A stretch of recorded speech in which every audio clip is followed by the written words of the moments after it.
crime syndicate in history. That is what we are living under now in the United States of America, according to Donald Trump's hometown newspaper.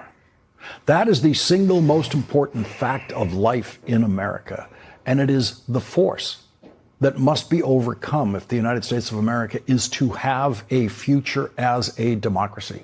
The United States Constitution, which is the first law of the land, was written by men and only men who believed it would then be entrusted forever to men and only men just like them. They saw themselves, despite many of them being slave owners, as honorable men, gentlemen, people who this country and the world could trust to do the right thing. They did not try to write a constitution in anticipation of criminals holding constitutional offices. They did not write a constitution strong enough to withstand criminal intent on the part of presidents and political parties in Congress. But that Constitution is now the only shield we have against the most powerful criminal syndicate in history. That's the way Donald Trump's hometown newspaper describes his current operations. Quote, the most powerful crime syndicate in history. The crime syndicate lost one today when Donald Trump was forced by a federal judge to deliver $127 million in overdue funding from the federal government for the New York-New Jersey Gateway Tunnel project, the new and very necessary tunnel under the Hudson River, strengthening the Northeast Corridor, the most important transportation corridor in the United States historically and in today's economy. Harvard University continues to defeat the crime syndicate in court, much to Donald Trump's expressed irritation today. For Assistant Attorney General Harmeet Diller, how are you doing? How are you doing with Harvard? How are you doing with Harvard? You know, Harvard's extremely discriminatory, unfortunately, and it's working good. Harmeet is on their trail, right? Good. You keep suing them. The hell with them. The yes, sir people in that room who are oh so comfortable are showing just how comfortable they would all be saying yes, sir, to any dictator. Donald Trump and his clownish lawyers will continue to be crushed in court by the 390-year-old Harvard University, which will live long after Donald Trump and his courtroom flunkies are long gone. John Adams and other Harvard graduates were there at the birth of this country, designing the Massachusetts Constitution, which became a model for the United States Constitution, which Harvard University now uses to defeat the crime syndicate consistently. The New York Daily News, which now calls the Trump administration the most powerful crime syndicate in history, has always had strong reader support in the Queens neighborhood in New York, where Donald Trump grew up. The New York Daily News says, quote, it is time to acknowledge what has become tragically obvious. The Trump administration is essentially acting as a massive criminal enterprise. It lies, steals, extorts, and murders, all while cloaked in the awesome authority of the state. It is on a crime spree that puts Al Capone to shame. This administration has murdered Renee Good and Alex Preddy, slandered them as domestic terrorists and assassins, and allowed their killers to walk free.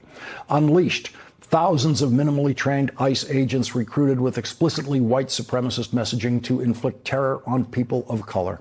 Repeatedly violated the constitutional rights of citizens and non-citizens by arresting them for First Amendment protected speech, raiding their homes without judicial warrants and imprisoning them without due process, and killed dozens of civilians on the high seas solely on the unsubstantiated claim that they were drug runners, not that being drug runners would justify their summary executions without due process anyway.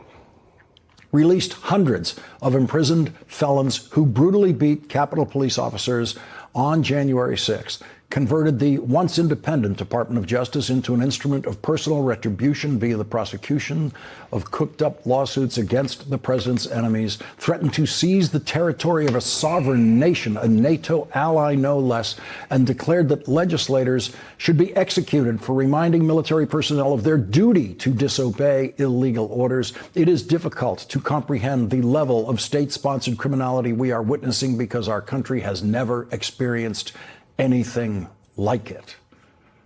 And the Daily News did not even include in its description of the most powerful crime syndicate in history all of Donald Trump's violations of the Emoluments Clause to enrich himself, including accepting the gift of a 747 aircraft from the Middle Eastern dictatorship of Qatar. And the billions of dollars Donald Trump is making in cryptocurrency ventures and other rackets that he is running during his presidency. Donald Trump knows that all of that apparent corruption could be effectively investigated by congressional committees if, and only if, Democrats win the House of Representatives this year or win the Senate this year. And to prevent that, Donald Trump has not come up with a new campaign message for Republicans. He has not come up with a new economic policy. He has not reversed his economically crushing illegal and unconstitutional tariffs. Instead, he has seized the voting records of Atlanta voters in Fulton County, Georgia, to set the precedent that he can send the FBI anywhere he wants to seize any voting records, including ballots, at any time. Donald Trump is the first president in history who wants to take the administration of elections away from states and, in effect, count all American ballots cast in every election inside the Trump White House. Donald Trump publicly appears to be planning an election crime spree even worse than the conspiracy he was indicted for running to overturn the results of the 2020 presidential election. And that is the most important story of this year. Will Donald Trump commit election crimes all over the country to try to crush democracy? That is not an alarmist question. That is the question of the year. Will Donald Trump commit election crimes all over the country to try to crush democracy? Yes, he will. He definitely will. Because he's got no choice. Either he does this, or him and all of his associates would go to jail. So, it's a safe bet that he's going to try everything to win that election. Even if he has to rig it. Can I say? I told you so. Finally, one mainstream media news agency is finally starting to report the actual news.